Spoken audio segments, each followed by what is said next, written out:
हमारा टॉपिक है how to cure sneezing, running nose, vomiting, loose motion, fever naturally. ये सारी चीजें सबसे पहले हमें जानना होगा ये होती क्यों है। आमतौर पर जो मैंने शुरू में कहा था कि हमारे दिमाग में बहुत सारी गलत जानकारी है, बहुत सारी मिस इन्फॉर्मेशन है बीमारियों को लेकर, इलाज को लेकर, और वही मिस इन्फॉर्मेशन हमें बीमारियों की तरफ धकेलती है। डॉक्टर विश्वरूप राय चौधरी एक बात बोलते हैं, लोगों को दवाओं की नहीं, सही जानकारी की जरूरत है, एजुकेशन की जरूरत है, दवाओं की जरूरत नहीं है। एजुकेशन ना होने की वजह से हम अलग अलग तरह की दवाओं के चक्कर में पड़ जाते हैं। हमारे शरीर के कुछ ऐसी एक्टिविटीज हैं जिन्हें बीमारी नहीं कहा जाता, लेकिन हम सब लोग उसी एक्टिविटी के लिए लगातार दवाएं खाते हैं। जैसे मैंने कहा था कि आप अपने आसपास के गली का जो डॉक्टर होता है, जिसे आरएमपी बोलते हैं, उसके पास जाके 2 घंटे बैठ के देखिए, 99% पेशेंट उसके पास किस चीज के आते हैं? नजला, जुकाम, खांसी, बुखार, लूज मोशन, वॉमिटिंग, यही पेशेंट आते हैं और वो हर पेशेंट को दवा देता है। चलिए हम जानते हैं हमारा शरीर काम कैसे करता है। मान लीजिए आप कहीं से गुजर रहे हैं, कोई व्यक्ति झाड़ू लगा रहा है या कोई धूल से भरा हुआ कपड़ा झाड़ रहा है, धूल उड़ रही है, आप वहां से जा रहे हैं, सांस के रास्ते, हवा के रास्ते आपके अंदर कुछ धूल के कण या कोई बैक्टीरिया चला जाता है। हमारा सिस्टम इतना एफिशिएंट है, हमारी बॉडी का सिस्टम इतना इंटेलिजेंट है, जैसे ही वो अनवांटेड चीज जो नहीं चाहिए शरीर को, या जिस चीज से बॉडी को खतरा महसूस होता है, बॉडी तुरंत रिएक्ट करती है। आप ऐसा मान के चलें कि जब भी कोई धूल के कण या मिट्टी या बैक्टीरिया या वायरस नाक के रास्ते हमारे अंदर जाता है तो हमारा ब्रेन तुरंत एक्टिव होता है। हाँ, तब अगर उसे खतरा महसूस हो, अगर वो चीज खतरनाक नहीं है, बॉडी के लिए हार्मफुल नहीं है, तो बॉडी एक्टिव नहीं, रिएक्ट नहीं करेगी। तो ब्रेन तुरंत एक सोल्जर को बुलाता है, सुरक्षा कर्मी को बुलाता है, उसे ऑर्डर देता है कि देखो ये बॉडी के अंदर कुछ चीजें आई हैं, कुछ धूल के कण हैं या बैक्टीरिया है, इसे बाहर निकालो। वो एक ग्लैंड होती है जिसे हम स्नीजिंग ग्लैंड बोलते हैं। वो ग्लैंड एक्टिवेट होती है, उस सारी स्थिति का मुआयना करती है और रिपोर्ट करती है कि 4 अनवांटेड थिंग्स हैं। वो बैक्टीरिया हो सकता है, पार्टिकल हो सकते हैं, किसी भी तरह की चीज, 4 है या 40 है, और वो रिपोर्ट करती है कि मैं 10 बार छींक क्रिएट करूंगी, तो इसको बाहर निकाल दो। अब जो छींक है, जिसे स्नीजिंग बोलते हैं, अब मैं एग्जैक्टली तो नहीं बता सकता कि कितने किलोमीटर की रफ्तार से हवा बाहर निकलती है, बहुत फोर्स से हवा बाहर निकलती है।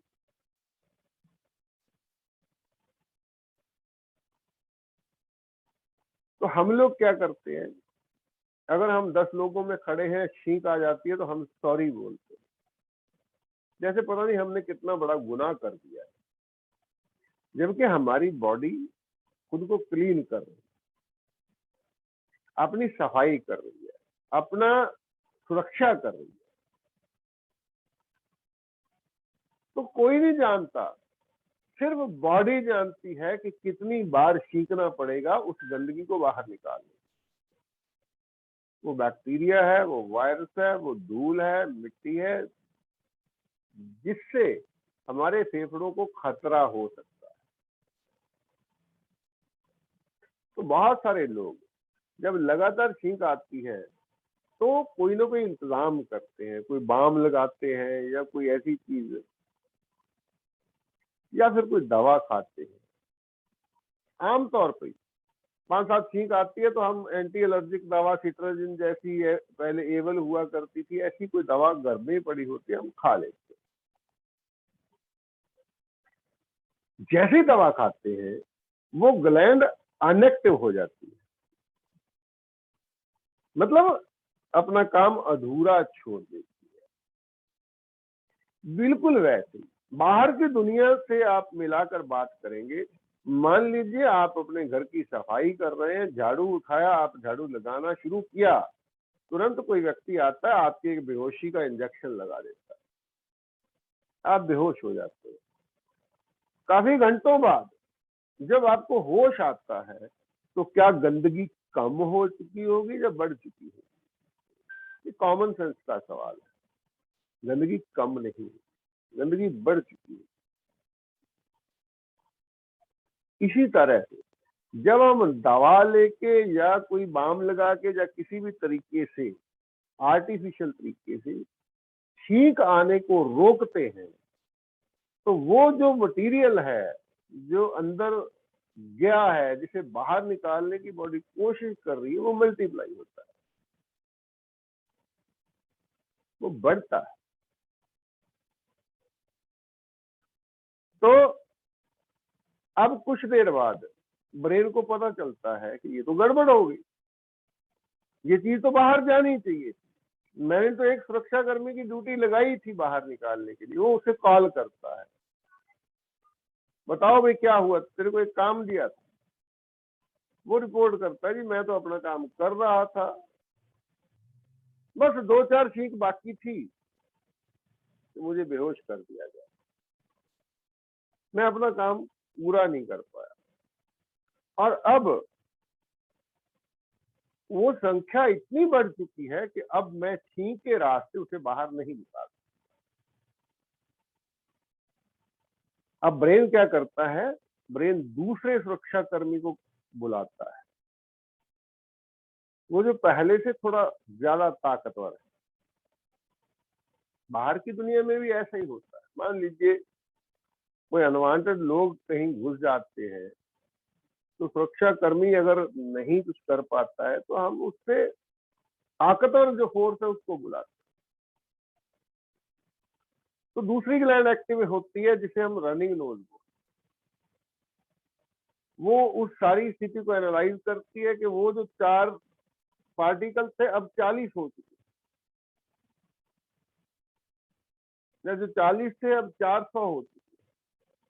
तो अब जो हवा के रास्ते बाहर नहीं जाएंगे, अब पानी के रास्ते बाहर भेजना पड़ेगा। जैसे हम घर में कई बार झाड़ू लगाते हैं तो सफाई पूरी नहीं हो पाती तो हम पानी का पोंछा लगाते हैं। कुछ ऐसे दाग होते हैं, धब्बे होते हैं जो झाड़ू से साफ नहीं होते, हम पोंछा लगाते हैं पानी का, या पाइप लेके धोते हैं, तो हमारे नाक से एक चिपचिपा सा पानी बहना शुरू हो जाता है। सबसे पहली कोशिश हम क्या करते हैं, इस पानी को अंदर खींचने की कोशिश करते हैं बार बार, जो सबसे गलत एक्टिविटी है। वो गंदगी है, उसे बाहर जाना होगा। अगर उसे बाहर वो जाएगी तो ही हम स्वस्थ रह पाएंगे, नहीं तो शरीर बीमार होगा। अब बॉडी पूरी कोशिश कर रही है कि वो चीज लंग तक ना पहुंचे, फेफड़ों तक ना पहुंचे, ताकि फेफड़े डैमेज ना हो। हम क्या करते हैं,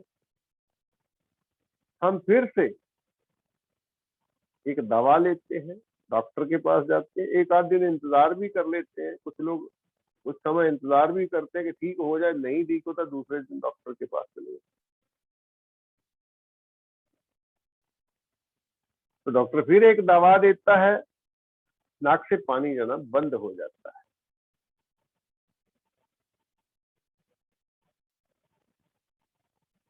दूसरी बार क्या किया हमने, फिर वही, वो व्यक्ति बेहोश था, होश आया, उसे उसने देखा गंदगी बढ़ चुकी है, फिर से उसने झाड़ू उठाया, जब पानी से साफ करने की कोशिश की, हमने फिर उसे इंजेक्शन लगा के बेहोश कर दिया। अब क्या होगा, गंदगी और बढ़ेगी। जितनी बार भी सफाई की मुहिम बाधित होगी, जितनी बार भी सफाई करने से रोका जाएगा, गंदगी कम नहीं होगी, गंदगी बढ़ेगी। ये कॉमन सेंस का सवाल है।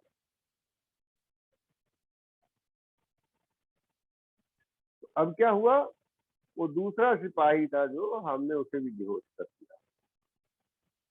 अब ब्रेन फिर एक्टिव होता है, अरे ये क्या हो रहा है, ये सारा तो बाहर जाना चाहिए, लेकिन ये तो बढ़ रहा है, ये तो अब लंग्स के पास पहुंच गया है, लंग तक पहुंच भी गया है। इससे पहले कि लंग को इफेक्ट करे, इसे बाहर निकालना। वो तीसरे सोल्जर को बुलाता है, जिसे हम चेस्ट कोल्ड बोलते हैं। क्या होता है, खांसी आती है और साथ में पीले रंग का बलगम निकलता है, एक गाढ़ा सा पदार्थ। जैसे हम घर में जब झाड़ू से सफाई नहीं होती तो पानी का पोछा लगाते हैं, पानी से भी कुछ दाग नहीं साफ होते तो साबुन का, सर्फ का पोछा लगाते हैं। अब वो मटेरियल, वो अनवांटेड पार्टिकल्स, जब बैक्टीरिया इतना बढ़ गया है, पहले वो 4 से 40 हुए, फिर 400 हो गए, या 40 से 400 हो गए, 4000 हो गए। अब तीसरा सोल्जर बोलता है कि अब ये नाक से पानी बहाने से बाहर नहीं जाए। बॉडी म्यूकस क्रिएट करती है, जिसे हम बलगम बोलते हैं।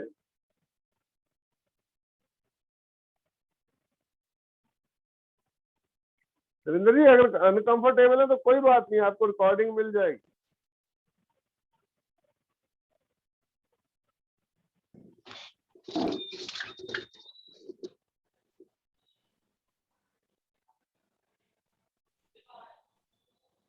तो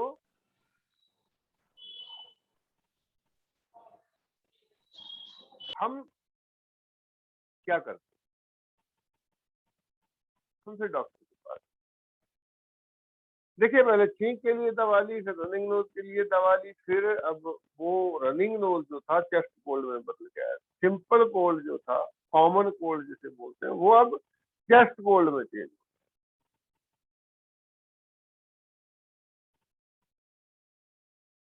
अब क्या होता है, अब वीजिंग भी होगी, नाक बंद हो जाएगा, पैसेज है जो सांस लेने का, उसमें स्वेलिंग हो जाती है, नाक बंद हो जाती है। खांसी, खांसी बॉडी क्रिएट करती है उस बल को बाहर निकालने। जितनी बार खांसते हैं, वो गाढ़ा सा पीले रंग का पदार्थ बाहर आता है।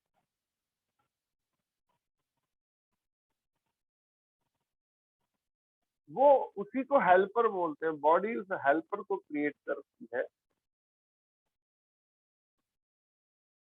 उस बैक्टीरिया को, उस वायरस को, या उस अनवांटेड पार्टिकल को बाहर निकाल। तो अब डॉक्टर क्या करेगा, पहले वो एंटी एलर्जिक दे रहा था, अब एंटीबायोटिक भी देगा। डॉक्टर बोलेगा चिंता मत करो, ये जो बाहर आ रहा है ना, हम इसे अंदर ही सुखा देंगे, अंदर ही रखेंगे, बाहर नहीं आने देंगे।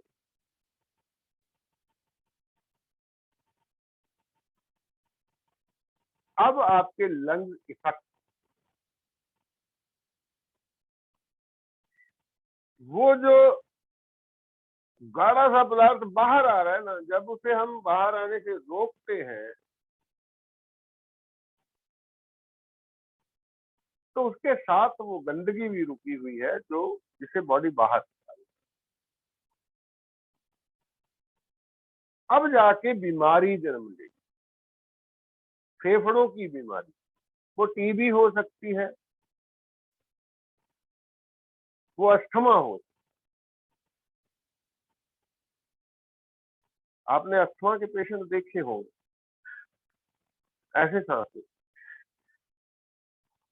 इजीली सांस नहीं लेते, लंग्स इफेक्ट हो चुके होते। तो डॉक्टरों ने एक पंप थमा देता है कि अब आप इसे बार बार मुंह में स्प्रे करते रहो। वो टेम्परेरी सोल्यूशन, परमानेंट सोल्यूशन नहीं है। ये तो हो गया जब कोई गंदगी नाक के रास्ते अंदर जाती है, उसे बाहर निकालने के बॉडी के ये 2-3 तरीके हैं, टूल है। ये रोग नहीं है, ना स्नीजिंग रोग है, ना रनिंग नोज रोग है, ना चेस्ट कोल्ड रोग है। बीमारी नहीं है, इसके लिए दवा लेने की जरूरत नहीं है। ये हमारे शरीर का नेचर ने हमारी बॉडी को जो एक एबिलिटी दी है अपने आप को सुरक्षित रखने के लिए, अपने आप को स्वस्थ रखने के लिए, वही टूल्स हैं जो बॉडी इस्तेमाल कर। और हम क्या कर रहे हैं कि बॉडी से उसके टूल्स छीन रहे हैं, उसके टूल्स को डिस्टर्ब कर रहे हैं, अनएक्टिव कर रहे हैं। तो बीमारी तब जन्म ले।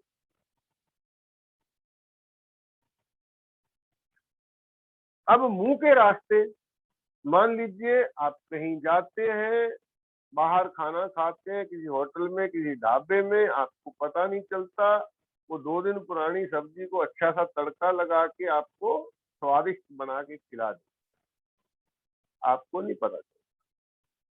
लेकिन आपकी बॉडी बहुत इंटेलिजेंट है, शरीर को पता चल जाता है कि ये जो खाना है ये गलत है, ये डाइजेस्ट नहीं होना चाहिए। अगर ये डाइजेस्ट हो गया, इसके इंग्रेडिएंट ब्लड में चले गए और सेलों ने उनको यूज कर लिया, तो सेल बीमार हो जाए। ब्रेन तुरंत डिसीजन लेता है कि इस खाने को बाहर फेंका जाए, कुछ ग्लैंड को एक्टिवेट करता है और बॉडी वॉमिटिंग क्रिएट करती है। जब बॉडी वॉमिटिंग क्रिएट करती है तो बॉडी को बहुत सारे काम करने पड़ते हैं, बहुत सारी मेहनत करनी पड़ती है, ऐसे ही वॉमिटिंग क्रिएट नहीं होती। सबसे पहले स्टमक के ऊपर एक वाल्व होता है, जब खाना अंदर जाता है स्टमक के, वो वाल्व नीचे को खुलता है, उल्टा नहीं खुलता, ऊपर को नहीं खुलता। इसलिए पेट भर के खाना खाने के बाद अगर आप सर के बल खड़े हो जाए तो खाना वापस मुंह में नहीं आता है। लेकिन जब वॉमिटिंग क्रिएट करती है बॉडी तो उस वाल्व को उल्टा खोलती है। फिर एक लुब्रिकेंट पैदा किया जाता है। आप देखेंगे जब वॉमिटिंग होती है तो उसमें चिपचिपापन होता है बहुत सारा। वो लुब्रिकेंट इसलिए पैदा किया जाता है कि जब बहुत फोर्स से उस खाने को बाहर निकाला जाएगा तो फूड पाइप में कोई नुकसान ना हो, कोई डैमेज ना हो, कोई जख्म ना हो जाए। इसलिए वो लेसदार चिपका सा पदार्थ लुब्रिकेंट पैदा किया जाता है। और खाने के साथ आपने पानी पिया या नहीं पिया, या 1 गिलास पानी पिया, जब वॉमिटिंग आती है तो 4 गिलास पानी के बाहर आते हैं। कहाँ से?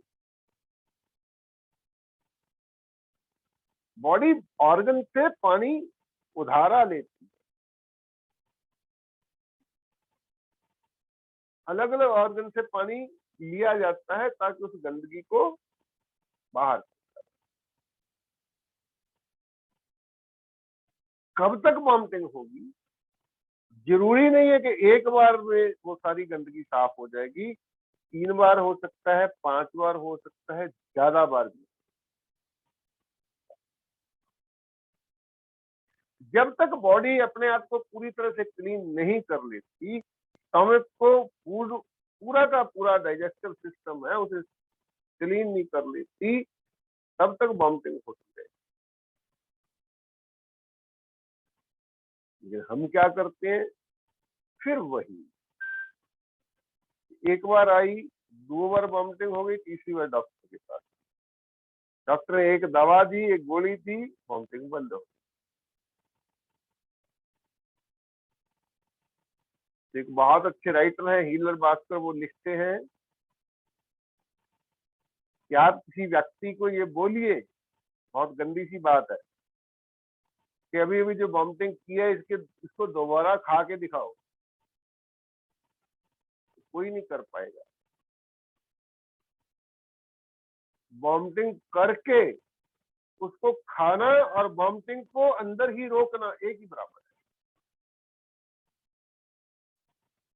अगर आप दवा लेके वॉमिटिंग होने से रोकते हैं, इसका मतलब है कि वो गंदगी जो बाहर निकाली बॉडी ने, उसको खा लेना, जो अंदर रोक लेना, एक ही बराबर बात।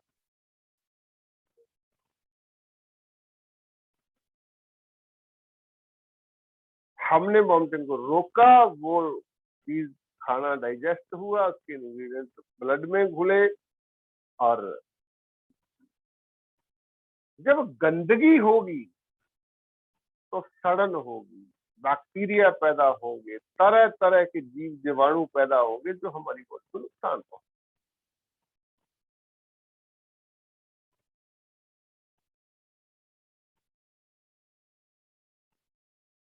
अब अगली चीज क्या है,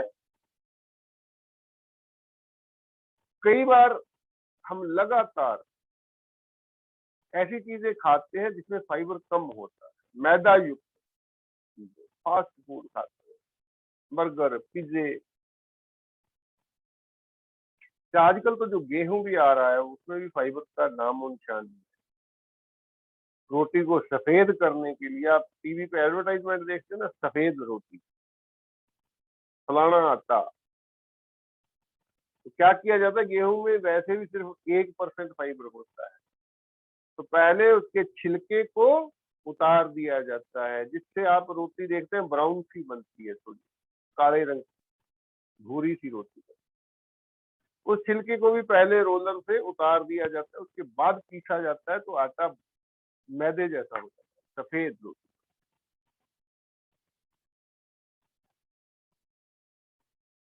जब भी हम इस तरह का खाना लगातार खाते हैं तो हमारा जो पैसेज है, जो गंदगी को बाहर निकालने का रास्ता है, स्टूल के रास्ते जो गंदगी बाहर निकलती है, वहां वो गंदगी आंतों से चिपकना शुरू हो जाती है, कॉन्स्टिपेशन होती है, कब्ज हो जाती है। तो एक समय आता है जब हमारी बॉडी डिसीजन लेती है कि इस पैसेज की सफाई की जाए, इस पाइप को साफ किया जाए। जैसे हमारे सिंक, किचन का सिंक होता है, उसका पाइप जाम हो जाता है, हम फिर पाइप उतारते हैं, उसको साफ करके फिर लगाते हैं, तो बॉडी लूज मोशन क्रिएट करती है,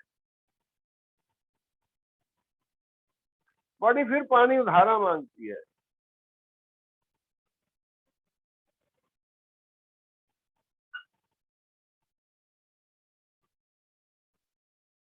पता नहीं कितनी बार लूज मोशन, जब तक उस पूरे के पूरे पैसेज की सफाई नहीं हो जाती तब तक बॉडी लूज मोशन। और हम क्या करते हैं, हमें तो ऑफिस जाना है, ड्यूटी पे जाना है, हम ये अफोर्ड ही नहीं कर सकते कि हम दिन में 5-7 बार हमें टॉयलेट जाना पड़े, इसलिए हम भाग के जाते हैं केमिस्ट के पास या डॉक्टर के पास। पीले रंग की एक गोली आती है, वो खाते हैं, तुरंत लूज मोशन रुक जाता है।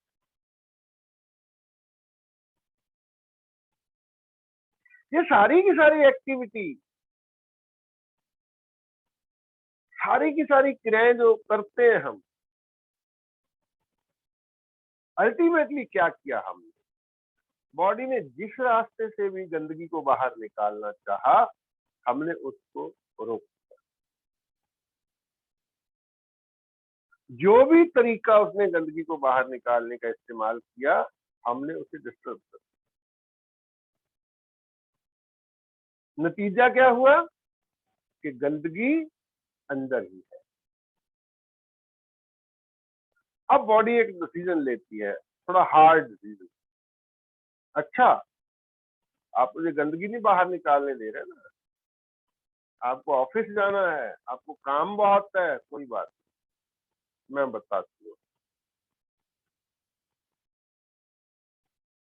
फिर आपका टेम्परेचर बढ़ना चाहिए।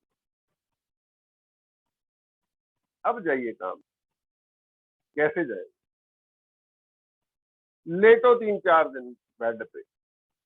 अब मैं उस सारी गंदगी को पसीने के रास्ते बाहर निकाल।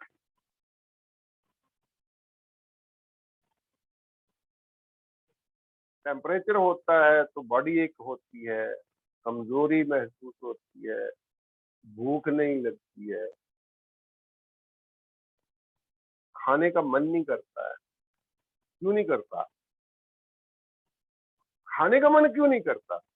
बुखार में क्यों नहीं खाने को मन करता? क्योंकि आपकी बॉडी नहीं चाहती है कि आप कुछ खाएं, क्योंकि बॉडी ने अपनी पूरी फोर्स एक काम में लगा रखी है। अगर आप खाना खाएंगे, खाना डाइजेस्ट करने के लिए बॉडी को वहां से पोर्शन को हटा के खाने को डाइजेस्ट करने में लगाना पड़ेगा, तो वो काम पेंडिंग हो जाए, लंबा चले। इसलिए बुखार के दौरान मन नहीं करता कुछ चीज खाने को।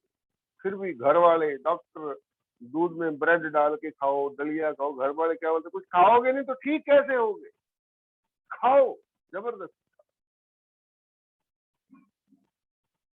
मत खाइए। अगर मन नहीं कर रहा तो मत। बॉडी नहीं चाहती है कि आप खाना, इसलिए मुंह का स्वाद बिगड़ जाता है। तो अब हम क्या करेंगे? जैसे ही बुखार हुआ, हमारा काम तो बहुत जरूरी है, हमें तो ड्यूटी पे जाना ही पड़ेगा, नहीं तो तनख्वाह कट जाएगी, हमारी छुट्टियां बर्बाद हो जाएंगी। घर में ही पड़ी पैरासिटामोल आराम से हम खा लें। तो अब बॉडी का आपने देखा होगा, जब कभी बुखार लगातार नहीं हट उतर रहा ना आपका, एक एक पैरासिटामोल ली, पहले डॉक्टर बोलता है कि आपको 2 बार लेनी है दिन में पैरासिटामोल, फिर 3 बार।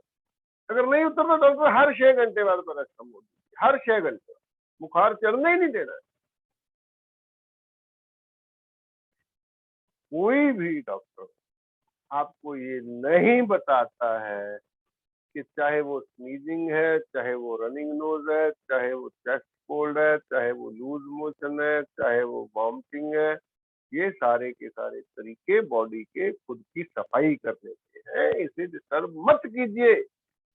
किसी के पास भी डॉक्टर के जाएंगे आप, वो नहीं बोलेगा जाइए घर जाइए आराम कीजिए, 2 दिन में जुकाम ठीक हो जाएगा आपका, 3 दिन, अच्छी खुराक लीजिए। अरे, अगर वो ऐसा बोलने लग जाएगा तो उसकी दुकान कैसे, उसका रोजगार कैसे, कहाँ से? उसका तो काम ही ये है ना, दवाएं। कोई नहीं बताएगा। अगर आप इस ट्रेनिंग में नहीं होते तो पता नहीं आने वाले 10 साल तक भी कोई नहीं बताता, आने वाले 20 साल तक भी कोई नहीं बताता। इस दुनिया से हम चले जाते तब तक हमें समझ ही नहीं आती कि ये काम जो कर रहे हैं ना हम, इन चीजों के लिए दवाएं खा के जो हम अपनी बॉडी पे टॉर्चर कर रहे हैं, बॉडी को एक तशद्दुद कर रहे हैं शरीर पे, मत कीजिए, बंद कीजिए। अब बॉडी एक और डिसीजन ले,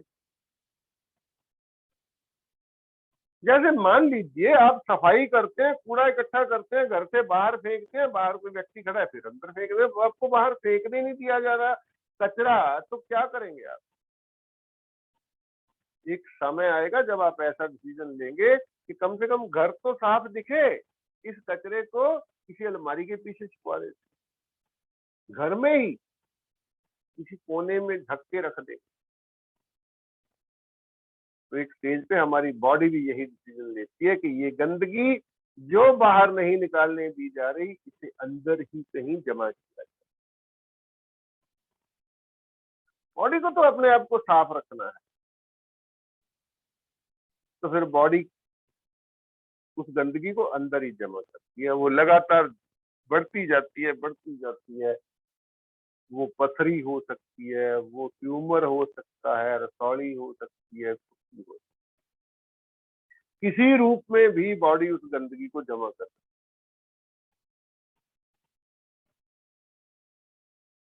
हालांकि बॉडी के पास वो तरीका भी है, उस गंदगी को फिर रिसाइकल करती है बॉडी, और छोटे छोटे ट्यूमर को बॉडी फिर तोड़ देती है, उन स्टोन्स को बॉडी फिर तोड़ देती है, उसमें से थोड़ा बहुत न्यूट्रिशन मिलता है, बॉडी उसको इस्तेमाल कर लेती है, बाकी मटेरियल को फ्लश आउट कर देती है।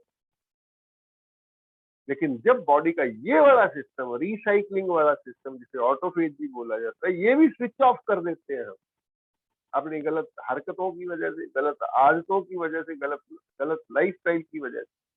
जब हम ऑटोफेजी का सिस्टम जो बॉडी का है, रिसाइकिल करने का सिस्टम है, उसको भी स्विच ऑफ कर देते हैं, तब उस पथरी का साइज बढ़ता है, उस ट्यूमर का साइज बढ़ता है, तब पेन होती है, फिर डॉक्टर बोलता है अब ऑपरेशन कर, अब इसे काट के बाहर निकाल। वही गंदगी कैंसर की वजह बनती है, वही गंदगी एड्स की वजह बनती है, वही गंदगी अलग अलग रोगों की वजह। डॉक्टर बोलता है बहुत बार कैंसर का कारण पता नहीं चलता, क्यों हुआ कैंसर।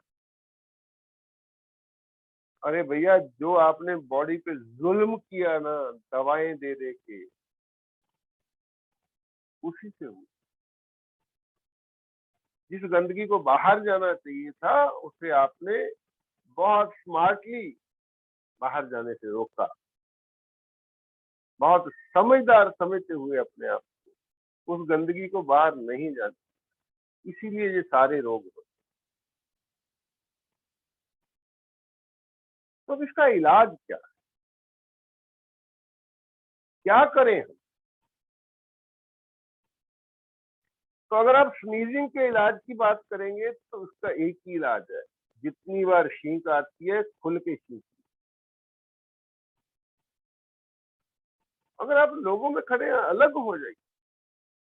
अगर आप किसी धूल मिट्टी भरे वातावरण में, उससे दूर बाहर निकल जाइए।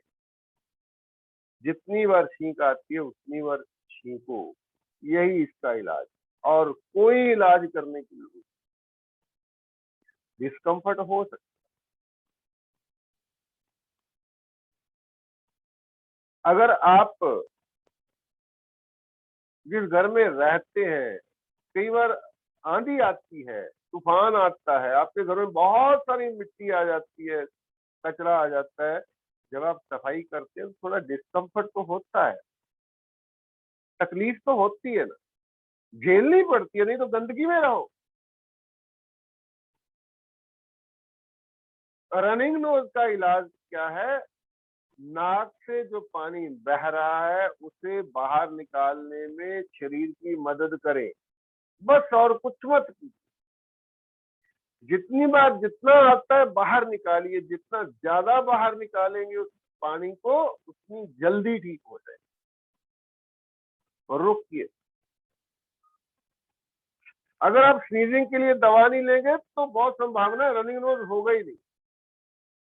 अगर रनिंग नोज के लिए दवा नहीं होंगे लेंगे तो चेस्ट कोल्ड होगा ही नहीं। अगर हो भी जाता है तो बॉडी को सपोर्ट कीजिए, 3 स्टेप डाइट आपको बताइए कल, वो लीजिए, इम्यूनिटी स्ट्रांग हो जाएगी, 3-4 दिन में अपने आप सब कुछ ठीक हो जाएगा। वॉमिटिंग का क्या इलाज है, जितनी बार वॉमिटिंग होती है होने,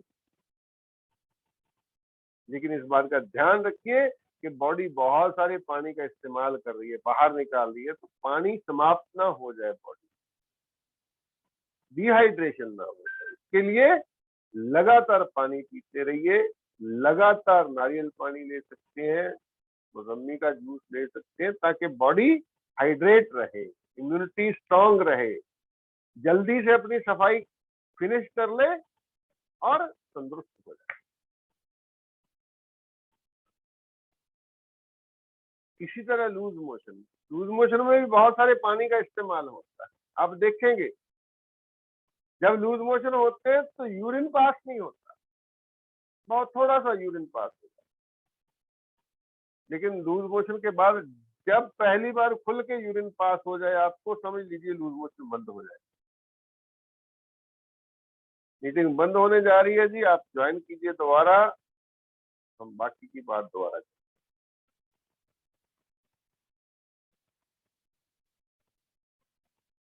तो लूज मोशन में भी आपको इसी बात का ध्यान रखना है कि बॉडी हाइड्रेट रहे, डिहाइड्रेशन ना हो। अगर आप कुछ और नहीं ले सकते, आपने देखा होगा ओआरएस का घोल दिया जाता है, क्या होता है वो? चीनी और नमक का घोल। चीनी मत इस्तेमाल कीजिए, पानी में गुड़ घोलिए, थोड़ा सा नमक, सेंधा नमक डालिए, पी जाइए। जितनी बार लूज मोशन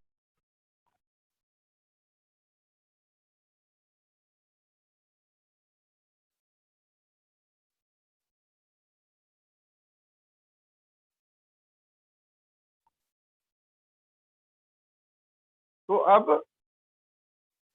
बुखार बुखार के बारे में कल बड़े अच्छे से आपको बताया गया है, बिल्कुल नहीं लेनी है पैरासिटामोल, केवल 3 स्टेप डाइट लेनी है। 3 दिन में 4 दिन में बुखार ठीक हो जाएगा। अगर वो कोरोना की वजह है तो भी, किसी भी वायरस की वजह से तो भी, अगर बॉडी गंदगी को बाहर निकालना चाहती है तो भी, जरूरी नहीं बुखार किसी वायरस की वजह से।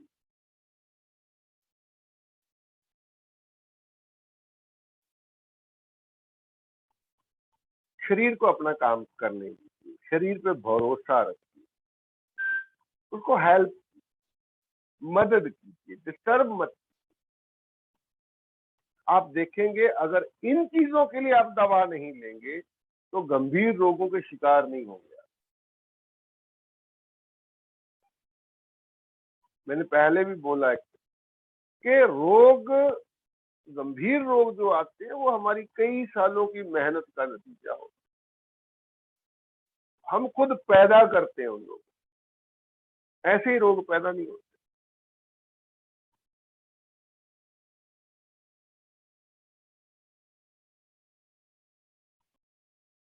तो इन सारी चीजों के लिए खूब बांटी जाती हैं दवाएं, खूब सारी दवाएं खिलाई जाती हैं आपको। कोई आपको ऐसा नहीं बताता कि मत खाइए दवा। लेकिन आने वाले अब के बाद जब आप इन चीजों को घर में ही हैंडल करेंगे, बिना दवा के हैंडल करेंगे, तो आप देखेंगे आप ज्यादा हेल्दी में। मैंने देखा है, गला खराब होता था, उसके बाद खांसी बलगम पैदा होती थी, 10-10 दिन, 15-15 दिन, कई बार तो महीना महीना लग जाता था ठीक होने में। और कितनी, आप कल्पना करके देखें, अगर अच्छा सा एंटीबायोटिक कोई लेंगे तो आजकल 200-250 का 10 टेबलेट आती है। स्ट्रॉन्ग सा कोई एंटीबायोटिक लेंगे, 150 रुपए से नीचे तो कोई भी नहीं होगा। मतलब 20-25 रुपए की एक गोली आती है जो आपको दी जाती है इस खांसी बलगम से बचने के लिए। मतलब 1000-2000 रुपए का खर्चा होता है, फिर 20 दिन, 15 दिन, 20 दिन लग जाते हैं इसको ठीक होने में। कफ सिरप दिए जाते हैं, पता नहीं क्या क्या दिया जाता है, अगर आप कुछ भी नहीं करते तो 4-5 दिन में ठीक हो जाए। और जब से डीआईपी डाइट लेना शुरू किया है, एक बार भी खांसी, नजला, जुकाम नहीं हुआ। अगर कभी हमारा थोड़ा बहुत होता भी है ना, 1 आध दिन में अपने आप ठीक हो जाए।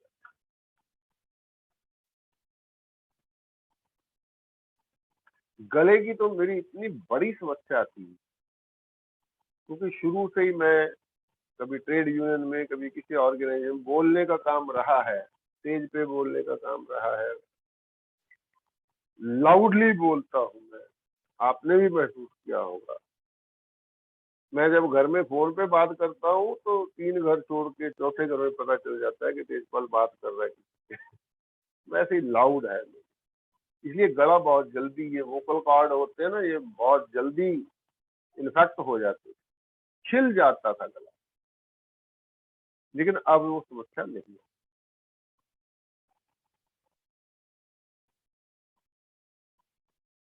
तो अगर आप इन चीजों के लिए दवाएं नहीं खाएंगे तो आप देखेंगे कि आप बहुत सारी बीमारियों से बच गए। जितनी बार भी बॉडी खुद इन चीजों से बाहर आएगी, लूज मोशन से, बुखार से, वॉमिटिंग से, नजला जुकाम से, जितनी बार बॉडी खुद बाहर आएगी उतनी बार बॉडी स्ट्रांग होके बाहर आएगी।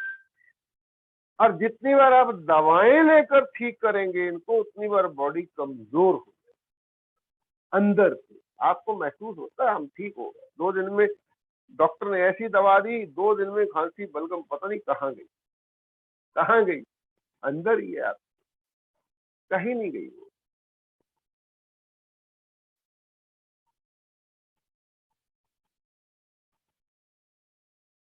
तो ये हमारे हाथ में है कि हम अपने शरीर का ध्यान कैसे।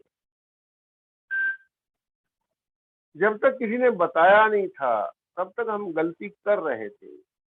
अगर पता लगने के बाद भी हम वही गलती रिपीट करेंगे तो फिर अपने पाँव पे खुद कुल्हाड़ी मारने जैसी बात।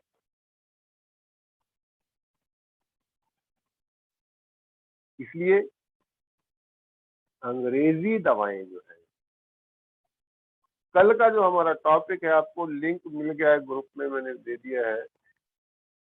कल का हमारा टॉपिक भी यही है कि रोग की जड़ को खत्म कीजिए, लक्षणों को नहीं। कल हमारा फ्री वेबिनार है ठीक 8:30 बजे। आप उस लिंक को, आप सबको फ्रीडम फ्रॉम 3D ग्रुप में शामिल कर दिया गया है। उस ग्रुप में उसका लिंक शेयर कर दिया गया है। आप अभी व्हाट्सएप खोल के देखेंगे तो आपको फ्रीडम फ्रॉम 3D ग्रुप में एक मैसेज आया होगा। उस मैसेज में वो लिंक है, उसका अलग लिंक होगा। उस लिंक को आप जितने चाहे लोगों को फॉरवर्ड कर। कल की मीटिंग की कोई फीस नहीं, 100 लोग इस मीटिंग में आ सकते हैं। वैसे दुख की बात ये है कि आज तक कभी भी 100 लोग पूरे नहीं हो सके।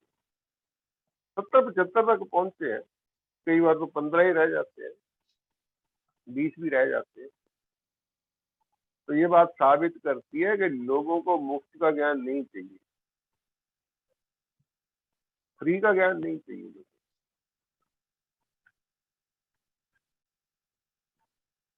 कोशिश कीजिए आपके आसपास के लोग जिनका आप भला चाहते हैं उनको लिंक केवल शेयर मत कीजिए, फोन करके मैसेज लगाइए।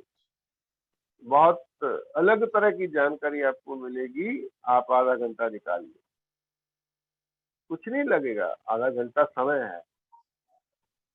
तो उस लिंक को ज्यादा से ज्यादा लोगों तक शेयर कीजिए, बल्कि फोन करके, जैसे हम अपने घर में किसी के बर्थडे पे इनवाइट करते हैं ऐसे इनवाइट कीजिए। जी ठीक सर, एक प्रश्न है मेरा। बोलिए जी, बोलिए। जी प्रणाम सर। सर ये जैसे शुरू में बता रहे थे कि जैसे ही कुछ नाक से कुछ धूलकण या बैक्टीरिया जाता है तो कौन सा ग्लैंड एक्टिव हो जाता है सर, क्या नाम बताया था उसका? स्नीजिंग ग्लैंड जो छींक पैदा करती है। क्या सर, थोड़ा सा उसको लिखवा दीजिए, अंग्रेजी में क्या? छींक को अंग्रेजी में स्नीजिंग बोलते हैं। अच्छा, स्नीजिंग ग्लैंड, अच्छा अच्छा। हेलो। अच्छा अच्छा। और उसके बाद से सर और क्या क्या सर बताया था सर प्रोसेस में उस ग्लैंड का, मतलब उसके बाद रनिंग नोज सर्दी हो ग्लैंड, जाता मतलब रनिंग नोज, पानी नाक से पानी बहाने के लिए अलग से कुछ ग्लैंड है। है? अच्छा अच्छा। उसको रनिंग नोज बोलते हैं। जी। और सर उसके बाद क्या क्या उसको नाम दिए थे सर? उसके बाद खांसी आ गया था। Chest cold. अच्छा अच्छा, नॉर्मल कोल्ड है। हाँ, कॉमन कोल्ड और नहीं, चेस्ट कोल्ड, ये दो अलग अलग चीजें हैं। कॉमन कोल्ड में नाक से केवल पानी जाता है, चेस्ट कोल्ड में वो बलगम आती है। अच्छा। हाँ, उसके बाद सर उल्टी हो गया, वोमिटिंग उसको बोलेंगे। जी। अच्छा, वोमिटिंग हो, उसका फिर लूज मोशन हो ये गया उसके बाद। इम्पोर्टेंट नहीं है जी, हम एक एक ग्लैंड के बारे में जाने, ये इम्पोर्टेंट नहीं है। इम्पोर्टेंट ये है कि हमारे शरीर के पास हर तरह की सुरक्षा के लिए अलग अलग कर्मचारी है, अलग अलग सुरक्षा गार्ड है। सुरक्षा गार्ड। अब कोई व्यक्ति आपको बोले कि हमने पोस्टमार्टम करके देखा, हमें तो वो ग्लैंड मिली नहीं, ऐसी कोई ग्लैंड होती नहीं है बॉडी में। कोई भी व्यक्ति आपसे इस बात पे बहस, अब आपने तो, जब मैंने तो देखा नहीं पोस्टमार्टम करके कि ऐसी ग्लैंड होती है कि नहीं होती बॉडी में। असल में क्या है कि बॉडी में अलग अलग तरह की ड्यूटीज करने के लिए अलग अलग सेल्स हैं, हर चीज सेल से बनी हुई है। उसको ग्लैंड बोल सकते हैं आप, सुरक्षा कर्मी बोल सकते हैं, ये सारी चीजें अंडरस्टैंड करने के लिए है। अच्छा, ठीक है सर। हेलो सर, सत श्री अकाल जी। अच्छा जी। सर मेरे को थोड़े दिन से एक प्रॉब्लम आ रही है। की प्रॉब्लम आ रही है जी?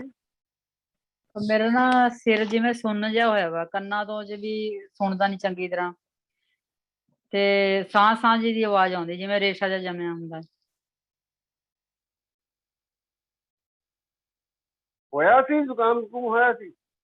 ਨਹੀਂ, ਇਹ ਜ਼ੁਕਾਮ ਨਹੀਂ ਹੋਇਆ ਹੈਗਾ, ਕੁਛ ਨਹੀਂ ਹੈ, ਖਾਂਸੀ ਵੀ ਨਹੀਂ ਹੈਗੀ। ਹਲਦੀ ਲੈ ਲਓ 10 ਦਿਨ।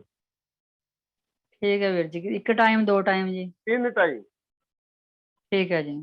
एक एक चमचा हल्दी 3 टाइम ले लो, हफ्ता का ले लो बस। ठीक, ठीक है हफ्ता जी। लेके तुसी कुछ दिन 3-4 दिन का गैप पा के, जो नहीं फर्क पैंदा फिर हफ्ता ले लो, लेकिन गैप पा लो ठीक, थोड़ा जिहा। ठीक है जी। जी, थैंक यू सर। ओके जी। हाँ जी पोंडारी जी, आपने हैंड रेज किया, आप बोलिए, कुछ बोलना चाहते हैं? नमस्कार। हाँ नमस्कार जी। तो यार इसमें कोई लिया है वो, मतलब थोड़ा भी मौसम चेंज होने से छींक आना शुरू हो जाता है, और मतलब वो फिर कैसे दिन का टैबलेट लेना पड़ता है। इतना छींक आता है कि मतलब बैंक एम्प्लॉय है, बार बार छींकता है कि मत पूछे। आवाज तो ठीक, थोड़ा आवाज लेता है, फिर वापस है। आवाज नहीं आ रही आपकी, क्लियर नहीं हो रहा जी बात। आपने बोला अगर सीजन चेंज होता है तो छींक आती है।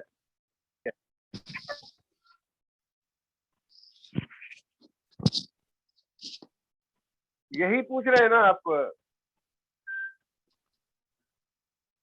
आवाज साफ नहीं आई जी, मुझे समझ नहीं आया आपका प्रश्न क्या है। मैं सिंपली जितना मुझे समझ आया आपकी बात, तो मैं बताना चाहता हूँ कि हमें क्या लगता है, अब सर्दी आई है, अब जुकाम होगा। एक्चुअली क्या है, जैसे जैसे सीजन बदलता है। शायद वो सर। हाँ जी, चले गए सर, कट गया उनका। हाँ उनके नेटवर्क में प्रॉब्लम है। हाँ सर। तो उसमें एक ही चीज है कि हमें लगता है सीजन बदलने से, जब भी सीजन बदलता है अलग अलग तरह के बैक्टीरिया पैदा होते हैं। जैसे गर्मियों में, बरसातों में मच्छर पैदा होते हैं, इसी तरह से अलग अलग तरह का कोई, जब तक कोई बैक्टीरिया, वायरस या कोई अनवांटेड चीज अंदर नहीं जाती है हमारे, तब तक जुकाम नहीं होता है। ऐसे जुकाम नहीं हो सकता कि आपको सर्दी लग गई, बारिश में भीग गए तो जुकाम हो गया, नहीं, वो कारण नहीं होता। जब तक कोई चीज हमारे अंदर नहीं जाती है जिससे बॉडी को खतरा महसूस होता है, उसी को बाहर निकालने के लिए बॉडी इसको क्रिएट करती है। कुलदीप चंद जी, आप कुछ बोलना चाहते हैं?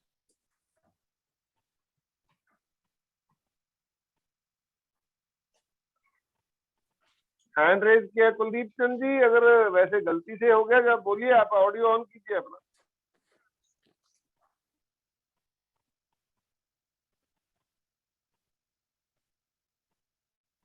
नहीं, मुझे लगता है वैसे ही होगा।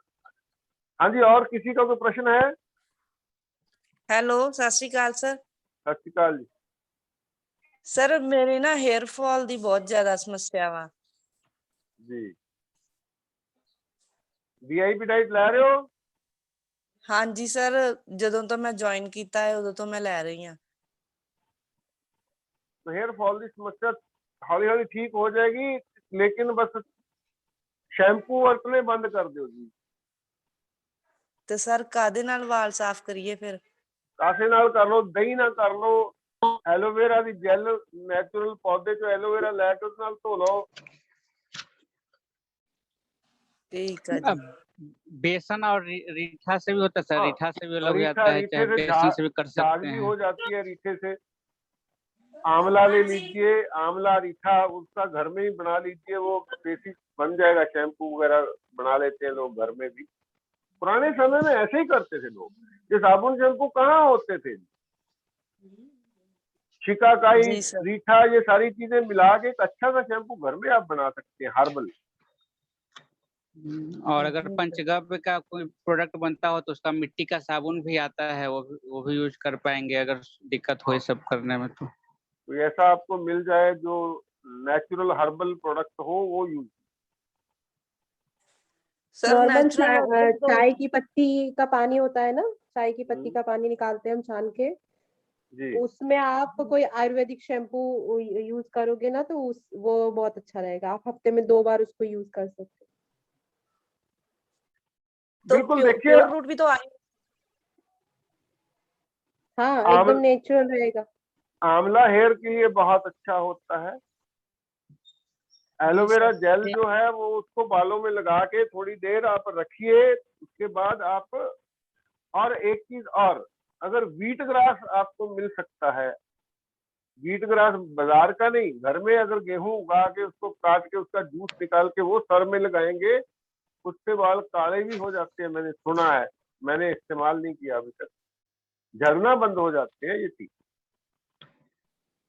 जी सर।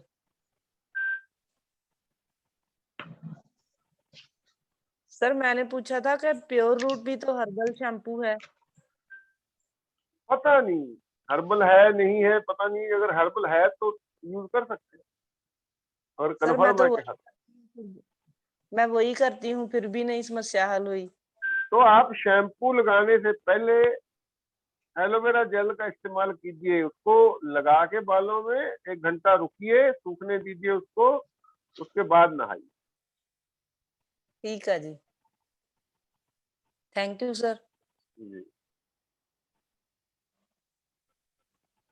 सर नेटवर्क प्रॉब्लम की वजह से आप क्या बोले कुछ समझ में नहीं आता सर, इस्नोफिलिया के बारे में थोड़ा सा सॉरी। हाँ, नेटवर्क। आपने पहले ये बताइए, आपने पूछा क्या था? इस्नोफिलिया के वजह से बार बार छींक आता है भैया को।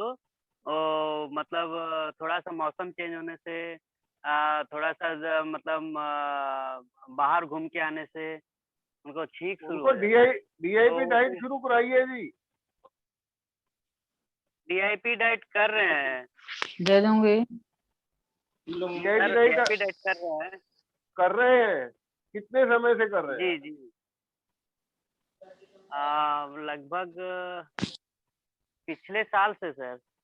साल से कर रहे हैं और समस्या ठीक नहीं हुई? नहीं सर, नहीं।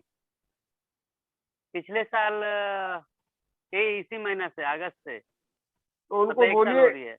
एक बार बीच में 3 दिन का 3 स्टेप डाइट ले लें। 3 स्टेप डाइट एक बार, महीना में 1 बार। महीने में 1 बार नहीं, 2-3 महीने में 1 बार लें।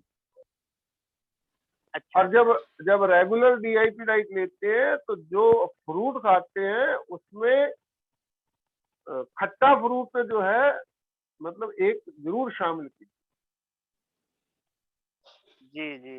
जैसे भैया लेते हैं, पपीता लेते हैं, केला लेते हैं, और सीजनल कोई भी अमरूद वगैरह कुछ लेते हैं। मौसमी और लीजिए अमरूद। लगातार। जब संतरा आ रहा है तो संतरा लीजिए, मौसमी आ रही है तो मौसमी लीजिए, पाइनएप्पल आ रहा है तो पाइनएप्पल साथ में लीजिए। तो सर अभी ये जो छींक जो आ रही है वो मतलब उसे बिना सिट्रीजिन का ऐसे छोड़ देने बोले उनको कि यार मतलब टैबलेट मत लो, ऐसे सीखते रहो, जितना बार आएगा उतना बार। टेबलेट तो लेना ही नहीं है जी, जी जी। टेबलेट नहीं लेना है, यही तो बात है कि ठीक नहीं हो रही है। अगर आप टेबलेट लेंगे तो कहाँ ठीक होगी। हाँ हाँ हाँ। टेबलेट नहीं लेना है, इम्यूनिटी आपकी स्ट्रांग होगी, उसके बाद ही ये ठीक होगा। जब भी ठीक, देखिए सीजन बदलता है, इसका मतलब नई तरह के बैक्टीरिया आते हैं, कोई भी बैक्टीरिया अंदर जाएगा तो ठीक आएगी, जुकाम होगा। तो वो इस बात पे निर्भर करेगा, अगर आपकी बॉडी स्ट्रांग है, अगर इम्यूनिटी स्ट्रांग है तो वो थोड़ा सा करके ही मतलब एक आध दिन में ठीक हो जाएगा। होगा जरूर, ऐसा नहीं है कि होगा नहीं, सबको होता है, साल में एक बार तो सर फ्लू और होता ही होता है सबको लगभग। हाँ जी जी सर, और एक मेरी छोटी बेटी है, 5 साल की है, उसको अस्थमा का प्रॉब्लम है, 5 साल की है। तो शुरू करवाइए जी, उसको डीआईपी डाइट शुरू करवाइए, अस्थमा का ट्रीटमेंट हो जाएगा उसका। उनको भी हम बड़े लोगों को जैसे मतलब जो वेट के अनुसार उनको भी पेट करा के दें। अनुसार बिल्कुल बिल्कुल। सेम मतलब गाजर खीरा वगैरह सब जो है सेम 2 प्लेट, रात को 2 प्लेट। बिल्कुल। तो कब तक सर उनको ऐसे करना है वो? कब तक, ये तो लाइफ DIP टाइम करना चाहिए। तो लाइफ टाइम करना है। DIP diet life time diet है, ये बीमारी के लिए नहीं है, ये स्वस्थ रहने के लिए। तो बीच बीच में अगर कुछ हम लोग खाने का मन कर तो खा सकते हैं ना, जैसे हम लोग नॉनवेज खाते हैं, मछली वगैरह तो खा सकते हैं कि नहीं? देखिए बीच बीच में खा सकते हैं का मतलब है, अगर आप मेडिसिन फ्री हैं, अगर आप हेल्दी हैं फिर खा सकते हैं। जब तक आप पूरी तरह जी श्योर नहीं होते तब तक मत खाइए। सर अभी मैं तो अभी दूध भी मना कर दिया हूँ घर में। पहले दूध आती थी गाय का मना कर दिया हूँ। तो रिलेटिव्स वगैरह सब बहुत गुस्सा हो रहे हैं, बोलते हैं ये दूध क्यों मना कर दे रहा है करके। तो मैं तो सही किया हूँ ना दूध मना करके। नहीं, उनको बोलिए कि आप एक लाभ बताइए दूध का, कोई एक लाभ बताइए। जी वो बोलते हैं दूध नहीं पीने से ग्रोथ नहीं होगा, उन लोग को हड्डियां मजबूत नहीं होगी। तुम लोग कहाँ से क्या पढ़ लेते हो, ऐसे ऐसे करके उन लोग हम लोग को बोल रहे। तो मैं बोला नहीं, मैं तो अपना मैं नहीं, सुना हूँ। चिड़िया, और सुनिए सुनिए सुनिए, ये तो स्तनधारी जीव है जो दूध पीते हैं। चिड़िया, कौवा, मोर कहाँ दूध पीते हैं जी? ग्रोथ होता है कि नहीं उनका? जी होता है। सबसे बड़ी बात सर कि दूध जहाँ से आता है गाय से, कि गाय का हाँ, दूध, गाय कहाँ दूध पीती है? वही तो बात है। सबसे पहले तो गाय को दूध पीना चाहिए था। हाँ। तो माँ का दूध ही सफिशिएंट है बच्चे के लिए, बस जितनी देर तक माँ के पास है दूध, जितनी देर तक बच्चा पी सकता है। जब कुछ और खाना शुरू कर दिया तब उसको फ्रूट सलाद पे रखेंगे, सबसे बेहतर डाइट है और स्वस्थ है। जी जी मतलब DIP डाइट हर कोई मतलब अडॉप्ट करना चाहिए। हर कोई अडॉप्ट करना, जो स्वस्थ लोग हैं उनको, जो हमारी 4 ईयर डाइट है, 2 प्लेट दोनों टाइम, सेकंड प्लेट लेने वाली, ये तो लाइफ टाइम डाइट है। जी जी सर मैं एक आपको पर्सनल में आपको व्हाट्सएप में करूँगा। वो मेरी दोस्त की माँ को एक कैंसर का कुछ पता चला फर्स्ट स्टेज में, बोन मैरो का कुछ मिला है। तो उसके बारे में कुछ बताएंगे। मैं आपको पर्सनल आपको उसका बताऊँ तो मैसेज हाँ जी, करूँगा। हाँ जी, कोई बात नहीं, कर लेंगे।